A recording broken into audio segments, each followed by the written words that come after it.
यदि आप जीवन के किसी संघर्ष में हैं, अगर शत्रु सामने खड़ा है और आप चिंतन में डूबे हैं, तो यह दिव्य मंत्र आपको विजय, धैर्य और आंतरिक शक्ति प्रदान करेगा। यह वही क्षण है जब श्री राम युद्ध भूमि में रावण को सामने पाकर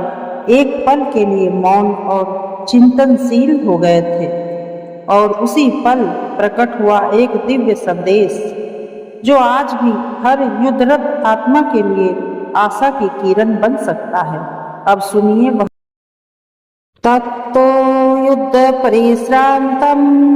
समरे चिंतया स्थितम रावणं चाग्रतो दृष्ट्वा युद्धाय समुपस्थितम्। तत्तो युद्ध परिश्रांतं समरे चिंतया स्थितं रावणं चाग्रतो दृष्ट्वा युद्धाय समुपस्थितम्। तत्तो युद्ध परिश्रांतं समरे चिंतया स्थितं रावणं चाग्रतो दृष्ट्वा युद्धाय समुपस्थितम्। तत्तो युद्ध परिश्रांतं समरे चिंतया स्थितं रावणं चाग्रतो दृष्ट्वा युद्धाय समुपस्थितम्। तत्तो युद्ध परिश्रांतं समरे चिंतया स्थितं रावणं चाग्रतो दृष्ट्वा युद्धाय समुपस्थितम्। तत्तो युद्ध परिश्रांतं समरे चिंतया स्थितं रावणं चाग्रतो दृष्ट्वा युद्धाय समुपस्थितम्। तत्तो युद्ध परिश्रांतं समरे चिंतया स्थितं रावणं चाग्रतो दृष्ट्वा युद्धाय समुपस्थितम्। तत्तो युद्ध परिश्रांतं समरे चिंतया स्थितं रावणं चाग्रतो दृष्ट्वा युद्धाय समुपस्थितम्। तत्तो युद्ध परिश्रांतं समरे चिंतया स्थितं रावणं चाग्रतो दृष्ट्वा युद्धाय समुपस्थितम्। तत्तो युद्ध परिश्रांतं समरे चिंतया स्थितं रावणं चाग्रतो दृष्ट्वा युद्धाय समुपस्थितम्। तत्तो युद्ध परिश्रांतं समरे चिंतया स्थितं रावणं चाग्रतो दृष्ट्वा युद्धाय समुपस्थितम्। तत्तो युद्ध परिश्रांतं समरे चिंतया स्थितं रावणं चाग्रतो दृष्ट्वा युद्धाय समुपस्थितम्। तत्तो युद्ध परिश्रांतं समरे चिंतया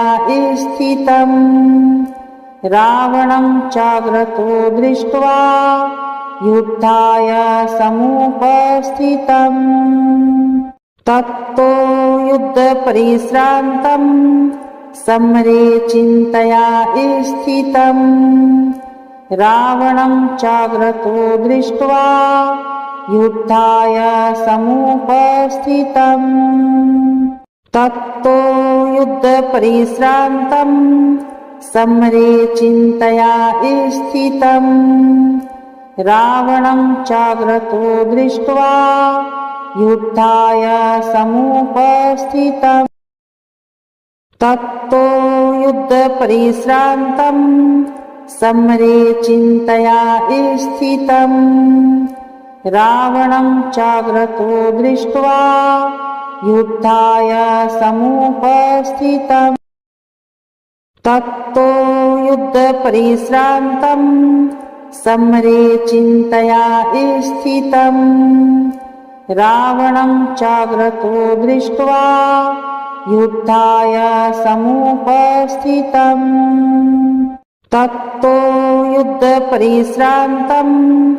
समरे चिन्तया स्थितम् रावणं चाग्रतो दृष्ट्वा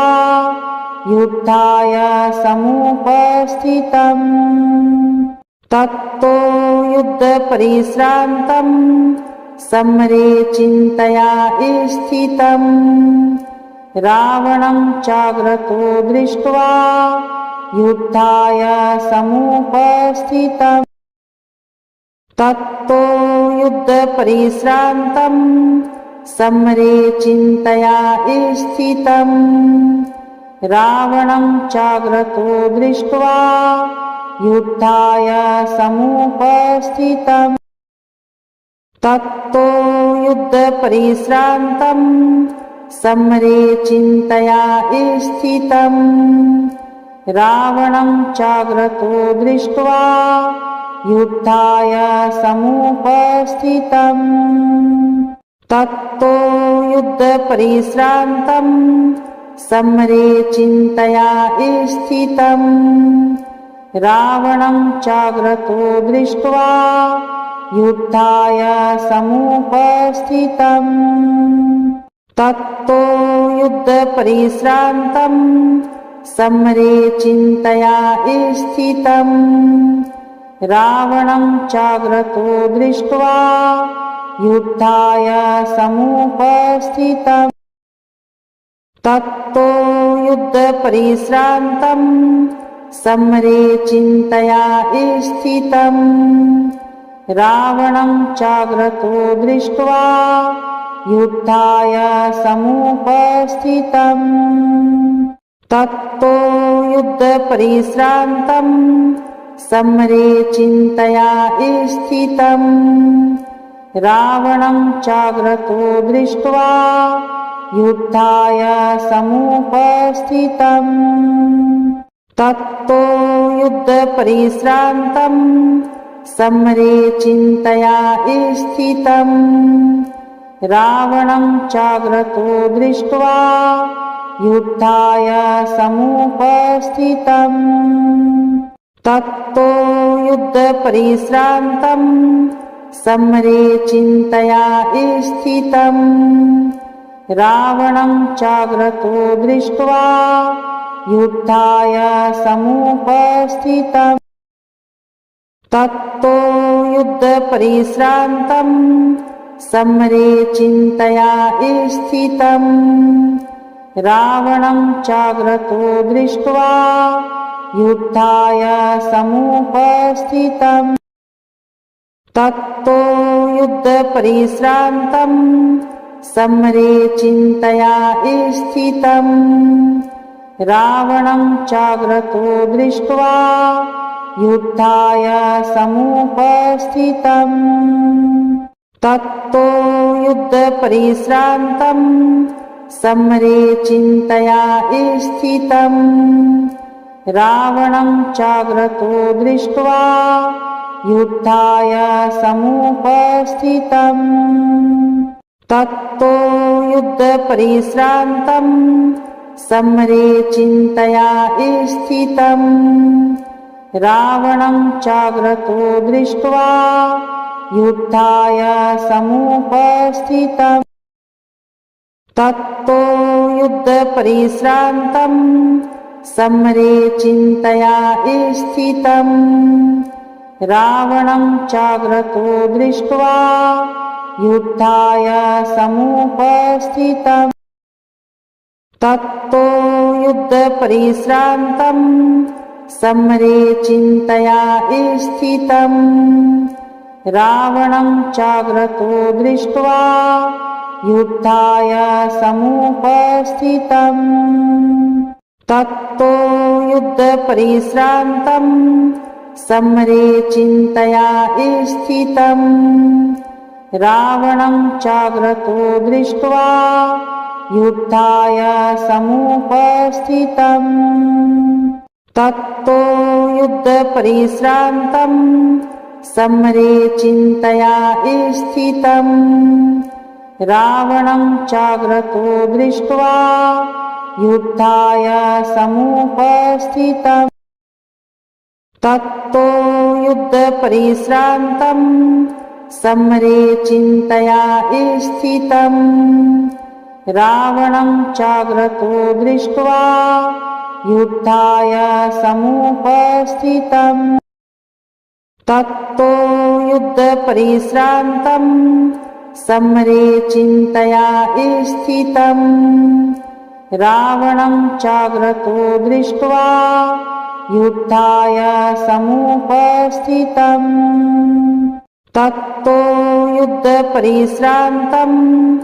समरे चिन्तया स्थितम् रावणं चाग्रतो दृष्ट्वा युद्धाय समुपस्थितम् तत्तो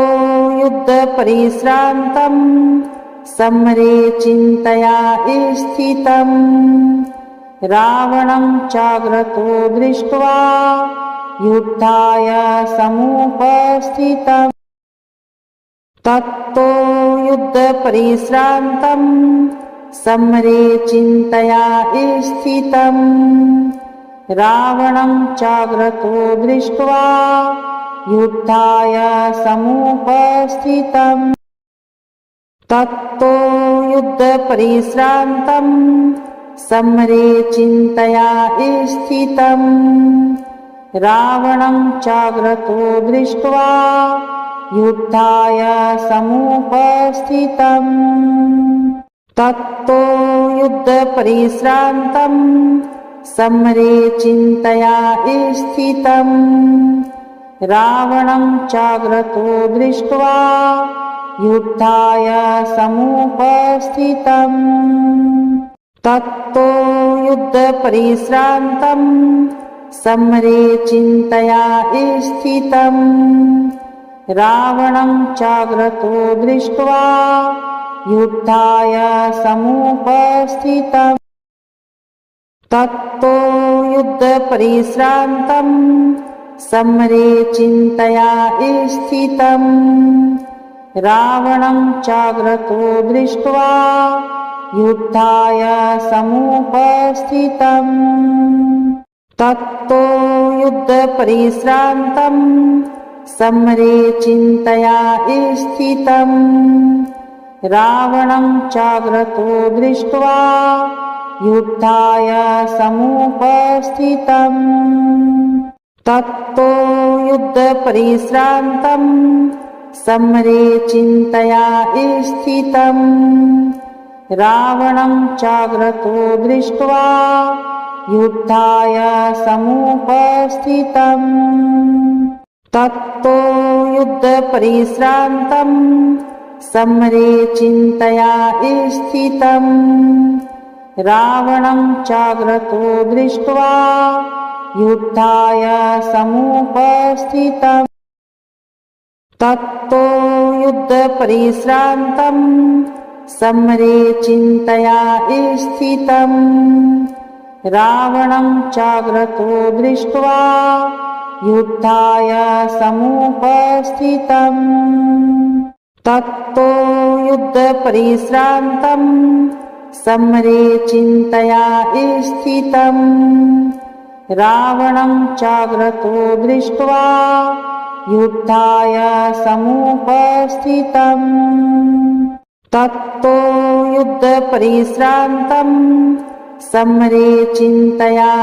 स्थितम् रावणं चाग्रतो दृष्ट्वा युद्धाय समुपस्थितम् तत्तो युद्धपरिश्रान्तं समरे चिन्तया स्थितम् रावणं चाग्रतो दृष्ट्वा युद्धाय समुपस्थितम् तत्तो युद्धपरिश्रान्तं समरे चिन्तया स्थितम् रावणं चाग्रतो दृष्ट्वा युद्धाय समुपस्थितम् तत्तो युद्धपरिश्रान्तं समरे चिन्तया स्थितम् रावणं चाग्रतो दृष्ट्वा युद्धाय समुपस्थितम् तत्तो युद्धपरिश्रान्तं समरे चिन्तया स्थितम् रावणं चाग्रतो दृष्ट्वा युद्धाय समुपस्थितम् तत्तो युद्धपरिश्रान्तं समरे चिन्तया स्थितम् रावणं चाग्रतो दृष्ट्वा युद्धाय समुपस्थितम् तत्तो युद्धपरिश्रान्तं समरे चिन्तया स्थितम् रावणं चाग्रतो दृष्ट्वा युद्धाय समुपस्थितम् तत्तो युद्धपरिश्रान्तं समरे चिन्तया स्थितम् रावणं चाग्रतो दृष्ट्वा युद्धाय समुपस्थितम् तत्तो युद्धपरिश्रान्तं समरे चिन्तया स्थितम् रावणं चाग्रतो दृष्ट्वा युद्धाय समुपस्थितम् तत्तो युद्धपरिश्रान्तं समरे चिन्तया स्थितम् रावणं चाग्रतो दृष्ट्वा युद्धाय समुपस्थितम् तत्तो युद्धपरिश्रान्तं समरे चिन्तया स्थितम् रावणं चाग्रतो दृष्ट्वा युद्धाय समुपस्थितम् तत्तो युद्धपरिश्रान्तं समरे चिन्तया स्थितम् रावणं चाग्रतो दृष्ट्वा युद्धाय समुपस्थितम् तत्तो युद्धपरिश्रान्तं समरे चिन्तया स्थितम् रावणं चाग्रतो दृष्ट्वा युद्धाय समुपस्थितम् तत्तो युद्धपरिश्रान्तं समरे चिन्तया स्थितम् रावणं चाग्रतो दृष्ट्वा युद्धाय समुपस्थितम् तत्तो युद्धपरिश्रान्तं समरे चिन्तया स्थितम् रावणं चाग्रतो दृष्ट्वा युद्धाय समुपस्थितम् तत्तो युद्धपरिश्रान्तं समरे चिन्तया स्थितम् रावणं चाग्रतो दृष्ट्वा युद्धाय समुपस्थितम् तत्तो युद्धपरिश्रान्तं समरे चिन्तया स्थितम् रावणं चाग्रतो दृष्ट्वा युद्धाय समुपस्थितम् तत्तो युद्धपरिश्रान्तं समरे चिन्तया स्थितम् रावणं चाग्रतो दृष्ट्वा युद्धाय समुपस्थितम् तत्तो युद्धपरिश्रान्तं समरे चिन्तया स्थितम् रावणं चाग्रतो दृष्ट्वा युद्धाय समुपस्थितम् तत्तो युद्धपरिश्रान्तं समरे चिन्तया स्थितम् रावणं चाग्रतो दृष्ट्वा युद्धाय समुपस्थितम् तत्तो युद्धपरिश्रान्तं समरे चिन्तया स्थितम् रावणं चाग्रतो दृष्ट्वा युद्धाय समुपस्थितम् तत्तो युद्धपरिश्रान्तं समरे चिन्तया स्थितम् रावणं चाग्रतो दृष्ट्वा युद्धाय समुपस्थितम् तत्तो युद्धपरिश्रान्तं समरे चिन्तया स्थितम् रावणं चाग्रतो दृष्ट्वा युद्धाय समुपस्थितम् तत्तो युद्धपरिश्रान्तं समरे चिन्तया स्थितम् रावणं चाग्रतो दृष्ट्वा युद्धाय समुपस्थितम् तत्तो युद्धपरिश्रान्तं समरे चिन्तया स्थितम् रावणं चाग्रतो दृष्ट्वा युद्धाय समुपस्थितम् तत्तो युद्धपरिश्रान्तं समरे चिन्तया स्थितम् रावणं चाग्रतो दृष्ट्वा युद्धाय समुपस्थितम् तत्तो युद्धपरिश्रान्तं समरे चिन्तया स्थितम् रावणं चाग्रतो दृष्ट्वा युद्धाय समुपस्थितम् तत्तो युद्धपरिश्रान्तं समरे चिन्तया स्थितम् रावणं चाग्रतो दृष्ट्वा युद्धाय समुपस्थितम्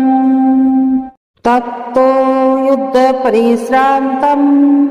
समरे चिन्तया स्थितम् रावणं चाग्रतो दृष्ट्वा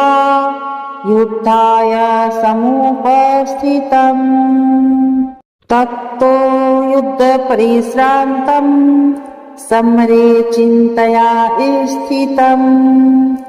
रावणं चाग्रतो दृष्ट्वा युद्धाय समुपस्थितम् तत्तो युद्धपरिश्रान्तं समरे चिन्तया स्थितम् रावणं चाग्रतो दृष्ट्वा युद्धाय समुपस्थितम् तत्तो युद्धपरिश्रान्तं समरे चिन्तया स्थितम् रावणं चाग्रतो दृष्ट्वा युद्धाय समुपस्थितम् तत्तो युद्धपरिश्रान्तं समरे चिन्तया स्थितम् रावणं चाग्रतो दृष्ट्वा युद्धाय समुपस्थितम् तत्तो युद्धपरिश्रान्तं समरे चिन्तया स्थितम् रावणं चाग्रतो दृष्ट्वा युद्धाय समुपस्थितम् तत्तो युद्धपरिश्रान्तं समरे चिन्तया स्थितम् रावणं चाग्रतो दृष्ट्वा युद्धाय समुपस्थितम् तत्तो युद्धपरिश्रान्तं समरे चिन्तया स्थितम् रावणं चाग्रतो दृष्ट्वा युद्धाय समुपस्थितम् तत्तो युद्धपरिश्रान्तं समरे चिन्तया स्थितम् रावणं चाग्रतो दृष्ट्वा युद्धाय समुपस्थितम् तत्तो युद्धपरिश्रान्तं समरे चिन्तया स्थितम् रावणं चाग्रतो दृष्ट्वा युद्धाय समुपस्थितम् तत्तो युद्धपरिश्रान्तं समरे चिन्तया स्थितम् रावणं चाग्रतो दृष्ट्वा युद्धाय समुपस्थितम् तत्तो युद्धपरिश्रान्तं समरे चिन्तया स्थितम् रावणं चाग्रतो दृष्ट्वा युद्धाय समुपस्थितम् तत्तो युद्धपरिश्रान्तं समरे चिन्तया स्थितम् रावणं चाग्रतो दृष्ट्वा युद्धाय समुपस्थितम् तत्तो युद्धपरिश्रान्तं समरे चिन्तया स्थितम् रावणं चाग्रतो दृष्ट्वा युद्धाय समुपस्थितम् तत्तो युद्धपरिश्रान्तं समरे चिन्तया स्थितम् रावणं चाग्रतो दृष्ट्वा युद्धाय समुपस्थितम् तत्तो युद्धपरिश्रान्तं समरे चिन्तया स्थितम् रावणं चाग्रतो दृष्ट्वा युद्धाय समुपस्थितम् तत्तो युद्धपरिश्रान्तं समरे चिन्तया स्थितम् रावणं चाग्रतो दृष्ट्वा युद्धाय समुपस्थितम् तत्तो युद्धपरिश्रान्तं समरे चिन्तया स्थितम् रावणं चाग्रतो दृष्ट्वा युद्धाय समुपस्थितम् तत्तो युद्धपरिश्रान्तं समरे चिन्तया स्थितम् रावणं चाग्रतो दृष्ट्वा युद्धाय समुपस्थितम् तत्तो युद्धपरिश्रान्तं समरे चिन्तया स्थितम् रावणं चाग्रतो दृष्ट्वा युद्धाय समुपस्थितम् तत्तो युद्धपरिश्रान्तं समरे चिन्तया स्थितम् रावणं चाग्रतो दृष्ट्वा युद्धाय समुपस्थितम् तत्तो युद्धपरिश्रान्तं समरे चिन्तया स्थितम् रावणं चाग्रतो दृष्ट्वा युद्धाय समुपस्थितम् तत्तो युद्धपरिश्रान्तं समरे चिन्तया स्थितम् रावणं चाग्रतो दृष्ट्वा युद्धाय समुपस्थितम् तत्तो युद्धपरिश्रान्तं समरे चिन्तया स्थितम् रावणं चाग्रतो दृष्ट्वा युद्धाय समुपस्थितम् तत्तो युद्धपरिश्रान्तं समरे चिन्तया स्थितम् रावणं चाग्रतो दृष्ट्वा युद्धाय समुपस्थितम् तत्तो युद्धपरिश्रान्तं समरे चिन्तया स्थितम् रावणं चाग्रतो दृष्ट्वा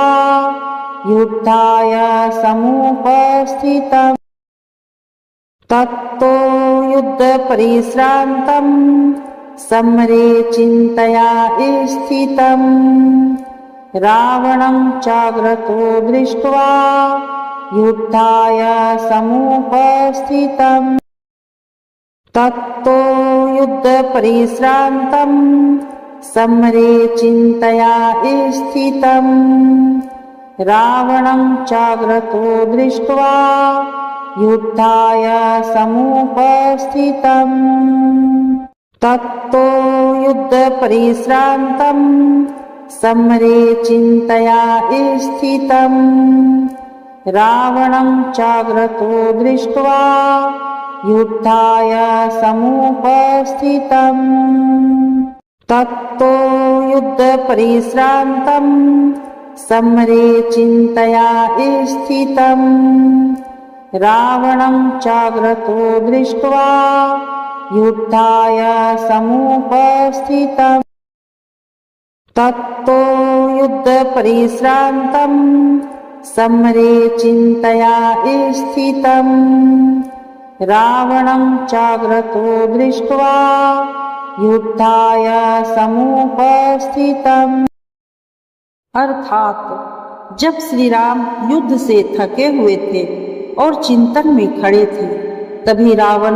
युद्ध के लिए सामने आ खड़ा हुआ। यह मंत्र हमें सिखाता है कि जब जीवन में हम थक जाए तब भी आत्मबल और जागरूकता को नहीं छोड़ना चाहिए। यह श्लोक साहस, मानसिक स्थिरता और युद्ध जैसी कठिन परिस्थितियों में निर्णायक बुद्धि प्रदान करता है। इसका जाप आपको भय से मुक्त करता है, आत्मबल को जागृत करता है और शत्रुओं पर विजय पाने की मानसिक शक्ति देता है। यदि आप किसी आंतरिक या बाहर संघर्ष से गुजर रहे हैं तो इस मंत्र का रोजाना जाप करें। आप देखेंगे कि मार्ग स्वयं बनने लगेगा। अपने जीवन के अनुभव कमेंट में साझा करें और ऐसे ही दिव्य ज्ञान के लिए चैनल को सब्सक्राइब, वीडियो को लाइक और शेयर करना ना भूलें। जय श्री राम। हर संकट का अंत होगा जब श्री राम की कृपा साथ होगी।